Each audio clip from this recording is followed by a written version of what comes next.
ভাই চালু আছে তো আপনি চালু করে দেবে।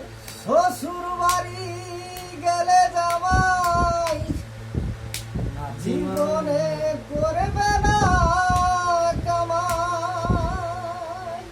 এটা শ্বশুর হলো। আরে খাবে খাবে তবু জামাই চালের বাতি যে